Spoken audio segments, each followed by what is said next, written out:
Cez víkend sme boli nakupovať a ja tu mám nejaké veci zo Sinsei a tiež z New Yorkeru. Ideme si spraviť haul. Ako prvé tu mám rúbsačík. Mňa zaujal hneď už z diaľky. Úplne jednoduchý, má krásnu krémovú farbu. Je malý, ale zas mám pocit, že dosť sa do ňoho vojde. Má to vrecuško na zips. Ďalej tu mám ešte tu na nejakú takú priehradku. Vpredu má vrecuško na zips. Stal 12,99 eur a 299 korún českých. Bol jeden z mála, ktorý sa mi páčil, tak som si povedala, že si ho vezmem. Páčia sa mi takéto jednoduché, pekné veci. Tá farba je taká, že možno, že sa mi bude špiniť ten rúbsačík, ale dúfam, že nie až tak.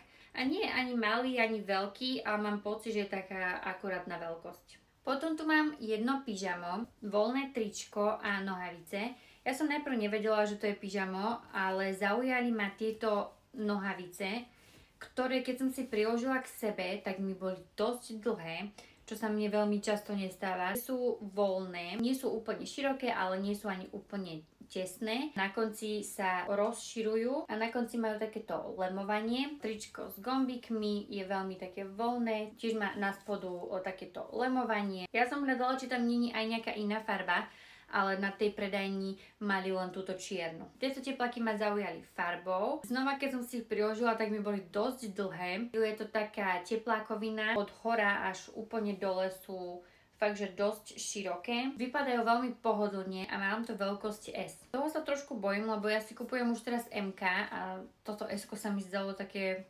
fajn. Bolo to v zľave, stalo to 219 korún českých a na slovenské je to 6,99 bez zľavy.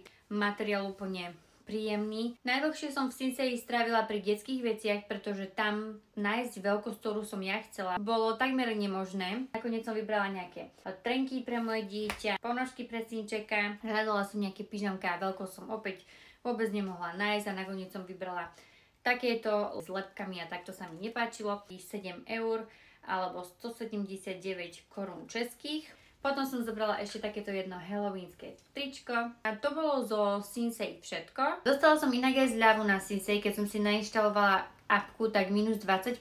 V Sinsei som platila 1137 korún českých. Mám tu ešte posledné 3 kúsky z New Yorkeru. Vždycky sa potom v New Yorkeri prechádzam a všetko sa mi tam páči. Všetko si mám chuť vyskúšať, ale teraz som mi fakt, že málo čo páčilo. To bolo aj dobré, aspoň som neminula. Zaujala ma tam jedna farba a to rúžová. Pekný rúžový topík. Má takú cukríkovú peknú rúžovú farbu, takú svetlú. Bolo to v zľave, stalo to 59 korún českých a niečo pod 4 eurá. Toto sa dá nosiť aj v tehotenstve, dá sa to dobre natiahnuť a je to veľkosť M. Veľmi pekný topík. Ďalší topík, ktorý som si zobrala, je tento. Týchto už pár tričiek mám. Mám bielu a čiernu farbu z tohto trička, ale je veľmi, veľmi pohodlné a New Yorker je na toto špecialista, že naozaj tam basic kúsky nájdete za super ceny aj s dobrým materiálom. 4,99 alebo 129 korún českých.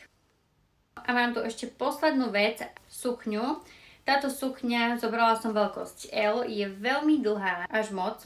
Ale presne takúto nejakú som hľadala, chcela som aj iné farby, ale mám pocit, že tam mali iba takúto farbu. Nie je, že úplne elastická, ale dá sa takto roztiahnuť. Chcela som takúto nejakú sukňu, pretože sa dá veľmi dobre kombinovať k rôznym outfitom, aj keď ste tehotná. Že New Yorker ma nesklamal, našla som tam, čo som chcela. To bolo všetko z víkendových nákupov. Ak sa vám páčia takéto videá, budem rada, ak ma dáte sledovať a uvidíme sa pri ďalšom videu.